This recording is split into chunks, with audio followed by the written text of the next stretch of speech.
Lorsqu'on est entrepreneur, le plus souvent, cette question elle est primordiale. Quel que soit alpha, il faudrait savoir y répondre. Cette question est laquelle? Combien d'échecs avez-vous eu durant votre cursus entrepreneurial?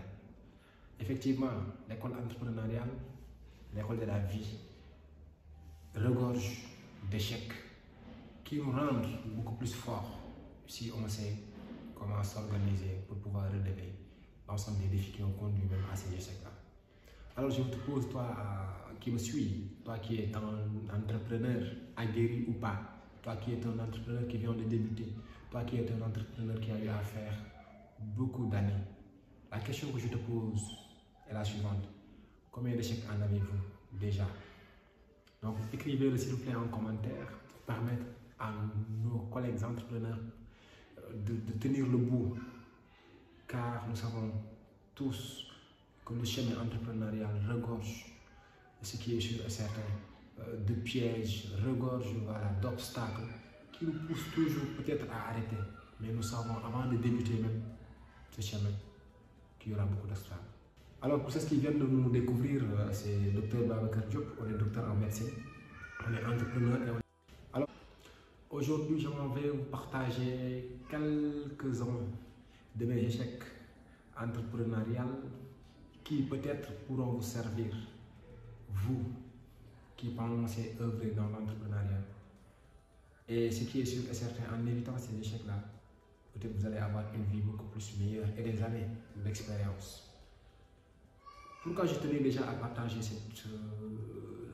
à faire cette vidéo pour partager un tout petit peu l'expérience que j'ai eu à avoir durant mes 2 années entrepreneuriales.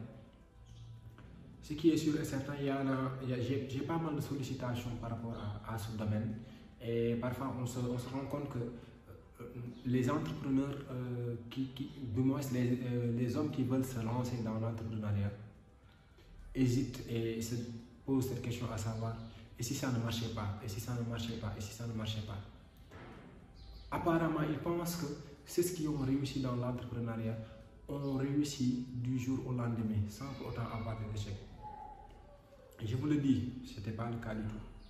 C'est ce que vous voyez aujourd'hui qui ont une carrière entrepreneuriale assez vaste, qui ont une carrière entrepreneuriale carrément assez épanouie.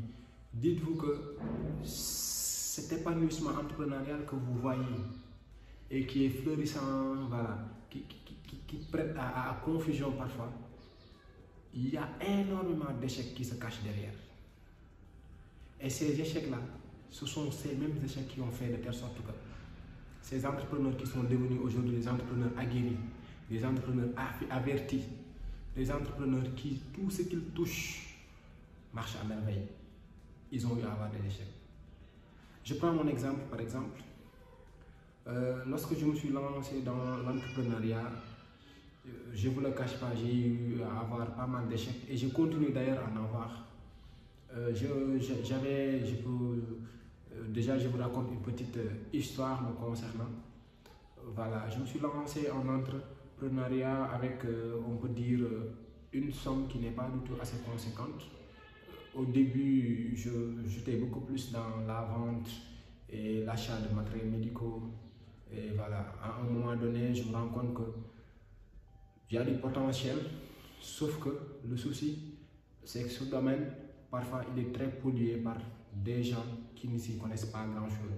Et à un moment donné, la contrefaçon a prendre le dessus par rapport à l'authenticité. Parfois, tu peux proposer un prix qui est quand même assez cher.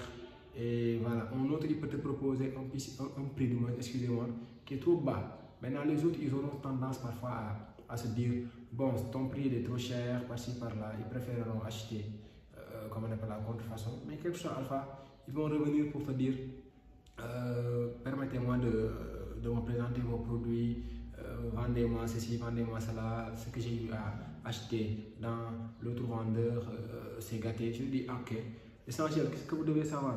Mieux vaut acheter de la qualité et que ça dure que de la contrefaçon qui ne dure pas. Donc ça, c'était un conseil que j'ai eu à donner à mes clients. Mais à un moment donné, je me disais que bon, peut-être ça, c'était un potentiel que je vais exploiter ici, Inch'Allah, d'ici quelques années. Pour le moment, je suis dans le transport. Je suis dans le transport et voilà, l'expérience que j'ai eu à avoir dans le transport à travers, comme on appelle, une société que j'ai eu à créer, à savoir Sandir Lana Transport, qui est actuellement dans Yango, qui est actuellement dans le transport en ville. Ce qui est sûr et certain, on arrive à acheter parfois des voitures. Je donne un exemple. Lorsqu'on achète une voiture qui est à bon prix, et on se dit que voilà, cette voiture à bon prix, ça peut nous permettre de gagner de l'argent. Ça fait partie des erreurs que j'ai eu à faire. Ça fait partie des erreurs que j'ai eu à faire. Imaginez, vous achetez une voiture à bon prix, donc vous vous dites, ok, cette voiture-là va me permettre de gagner de l'argent. Ce que vous oubliez, en réalité, c'est que ce n'est pas le prix d'achat de la voiture qui est important. Le prix d'achat de la voiture, ça ne veut rien dire en réalité. Vous pouvez acheter une voiture à 2 millions, 3 millions ou bien 5 millions. Ce n'est pas important. C'est ce qui est important. C'est le prix de l'entretien en réalité. Et lorsque vous négligez le prix de l'entretien, vous allez vous casser les os. Et c'est ce détail-là que j'ai eu à négliger. Lorsque j'ai eu à acheter une voiture quand même qui était à bon prix, comme je le disais tantôt, et on se rend compte que les voitures à bon prix, le plus souvent l'entretien est énorme. Donc tout ce que vous gagnez dans l'argent, parfois vous l'achetez avec des pièces détachées, car la voiture à bon prix à un moment donné a tendance à tomber régulièrement en panne.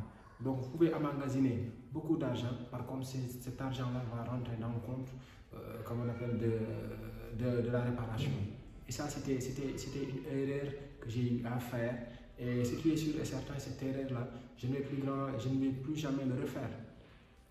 De préférence, si vous avez un budget qui est assez conséquent, qui vous permet d'acheter une voiture qui est neuve, une voiture à 0 km, n'hésitez pas à le faire. Peut-être les autres, ils ne peuvent pas le faire. Mais si vous avez cette possibilité, lorsque vous voulez œuvrer dans le domaine du transport, préférez à acheter des voitures qui sont neuves, des voitures carrément qui n'ont pas de soucis. Ce qui veut dire que vous pouvez rouler au moins durant 2 ans, durant une année maximale, durant une année, sans pour autant qu'il n'y ait aucun souci. Rien du tout. Donc c'était une petite expérience que je voulais partager avec vous. Peut-être mes autres échecs, Inch'Allah, on aura à en discuter sur un des lives que je vais faire bientôt. Sur ce, portez-vous bien et n'oubliez pas ceci.